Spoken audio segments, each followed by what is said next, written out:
Saudi আরব থেকে কয়েকজন business partner খোঁজ করতেছি। বিকাশে লোন নিতে চাইলে আমাদের সাথে যোগাযোগ করুন।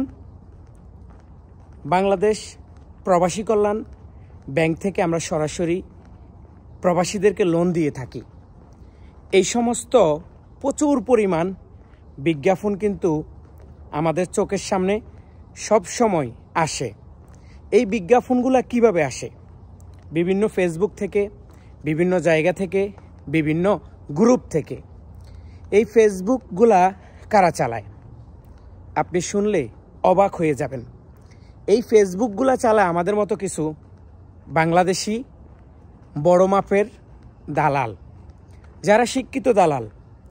আপনার সাথে কথা বলে আপনাকে বুঝিয়ে দিবে তিনি একজন ব্যাংকের কর্মকর্তা, অথবা তিনি প্রবাসীদেরকে লোন দেন, অথবা তিনি বড় মাপের একজন বিজনেসম্যান। তো এই সমস্ত কথাগুলো বলেই কিন্তু আপনাকে আমাকে বোকা বানাবে। সর্বপ্রথম আপনার কাছ থেকে আপনার পাসপোর্টের ফটোকপি, এনআইডির ফটোকপি, আপনার ফ্যামিলির একটা মোবাইল নাম্বার, আপনার মোবাইল নাম্বার, যেই মোবাইল নাম্বারটাই আপনি বিদেশ থেকে আপনার পরিবারের কাছে টাকা পাঠান, বিকাশে কিংবা নগদে। আর যারা ব্যাংকে পাঠান তাদের হিসাব আলাদা।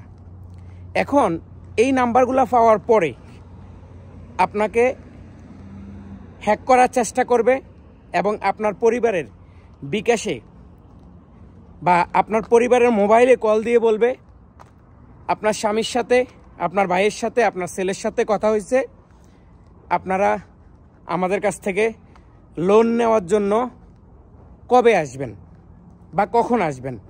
দেখেন, আপনাদের মোবাইলে একটা মেসেজ দিছি, এই নাম্বারটা আমাদেরকে বলুন, আমরা আপনাদের লোনের ব্যবস্থা করতেছি। লোন পাওয়ার জন্য এই নাম্বারটা দিতে হবে, অথবা আমাদের এই বিকাশে আপনি 10,000 টাকা পাঠান, আমরা আপনাদের লোনের ব্যবস্থা করি। ঠিক এইভাবে বর্তমানে যারা দালালি করতেছে বা যারা বিজনেস পার্টনার, বিকাশে লোন, এভরিথিংভাবে মানুষকে বুঝিয়ে তাদের সাথে প্রতারণা করতেছে। এখন আবার নতুন করে আপনাকে বলবে, ভাই আপনি আমার ফেসবুকে কিভাবে ঢুকবেন, ঢুকতে পারবেন না, আমি আপনাকে একটা কোড নাম্বার দিই, সেটা দিয়ে আপনি প্রবেশ করেন, অথবা আমার মেসেঞ্জারে ঢুকতে হলে আপনি এই কোড নাম্বার ব্যবহার করুন। তো এগুলো হচ্ছে প্রতারণা এবং 2 নম্বরই করার একটা নতুন চাইল, একটা নতুন সিস্টেম। তো যারা এই বিষয়গুলা জানেন না তাদের জন্য আজকের এই ভিডিও। বিশেষ করে প্রবাসীদেরকে টার্গেট করে অনেক দালাল, অনেক প্রতারক। এজন্য আজকের এই ভিডিওটা আপনাদেরকে আমি উপহার দিলাম। সবাই ভিডিওটা শেয়ার করবেন, সবাইকে দেখার সুযোগ করে দিবেন। আজকের মতো বিদায় নিচ্ছি। আব্দুল আজিম, সৌদি আরব রিয়াদ থেকে। আল্লাহ হাফেজ।